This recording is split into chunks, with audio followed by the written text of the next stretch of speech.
project known as it's about building resilience among pastoralists.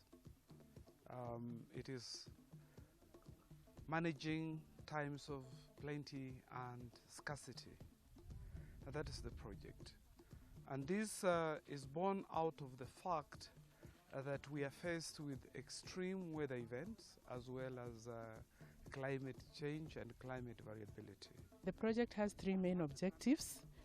One of the objectives is building evidence of climate-smart pastoral innovations in Kenya. The second objective of the project is to build the capacity of the pastoral communities to be able to participate in policy processes. And the third objective of the project is to be able to document and to assess the various livestock commercialization options that are available and which can be tapped by the pastoralists, because we believe in promoting agro enterprises in the country, and we look at pastoralism as one of the enterprises or one of the value chains that can be commercialized. The issue of climate change has been with the pastoralists since 1753. It used to be mentioned, the severe years of drought. Like 1936, it was a severe drought in that part of area where I come from. Around 1936, around 1960, then the worst case scenario was the one of 1973, when we had an eclipse of the sun. We moved from the cyclic cycles of climate change. Now it becomes a tall order of the day. Today is raining heavily. We get abnormal rains, and then it disappears for the next 1 year, or it continues. From 1989 to the current situation, I lost more than 3,000 animals periodically. Sasa wakati ng'ombe zilikufa, sasa nimebakiwa kama ng'ombe 20 na kitu, zilikufa karibu ng'ombe 150. Nikabakiwa ng'ombe 20 na njao 5. Na wakati ng'ombe zinarudi na maugonjwa mingi.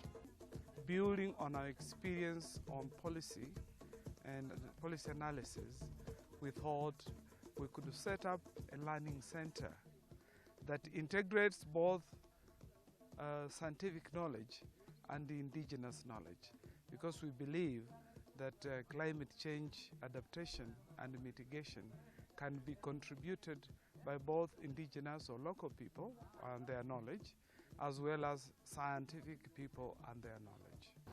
We need to break that cultural barrier in issues of pasture production and conservation for us to be able to realize the objective of such a project. Because the main focus here is to ensure that the county has got livestock feed security. The other innovation we've had is e-surveillance. This is a reporting mode whereby the community disease reporters from the community itself reports using their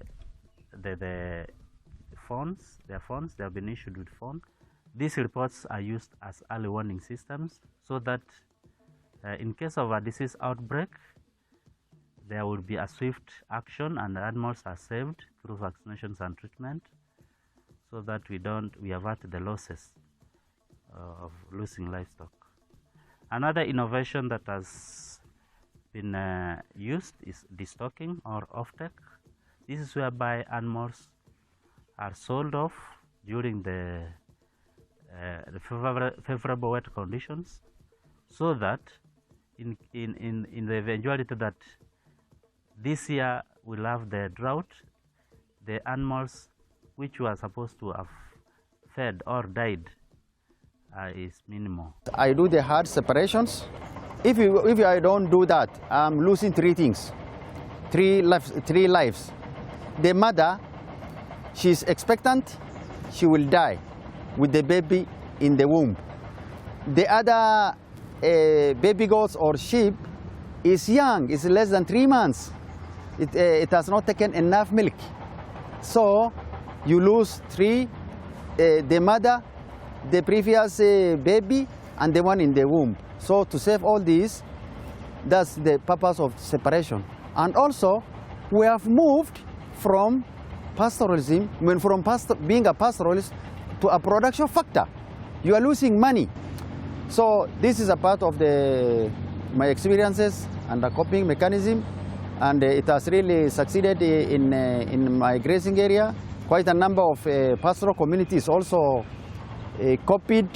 They also have their own coping mechanism, and some also copied me. Climate smart agriculture has 3 pillars, and the first one being sustainable increase in productivity of the available resources, and the second one being adaptation, which calls for mitigation, and the third one being trying to reduce or minimize the production of greenhouse gases, which is a main cause of climate change. Other ways of coming up, doing climate smart agriculture in terms of livestock include grazing management, where we are encouraging farmers to do fencing, to do weed control. We have a very serious invasive weed in the rangeland called Hypomea, and a lot of massive campaigns have been done to uproot Hypomea, to fence land, to do bush control, because bush, when there's so much invasion by the bush, even grass production becomes a problem. Na wakati tutagundua hizi kazi na kuwafundisha ama kuhamasisha Wamasai wajue kukuza nyasi na wajue utajiri ya rasilimali ile wako nazo, hawatakuwa wakihamisha ng'ombe. The goal of this project is to learn and build resilience, and we're starting from the point of view that supply-driven solutions are not enough. We need both supply and demand-driven solutions. And this is why we are setting up a demo here as a learning and innovation center to bring people together to learn, but also to transact.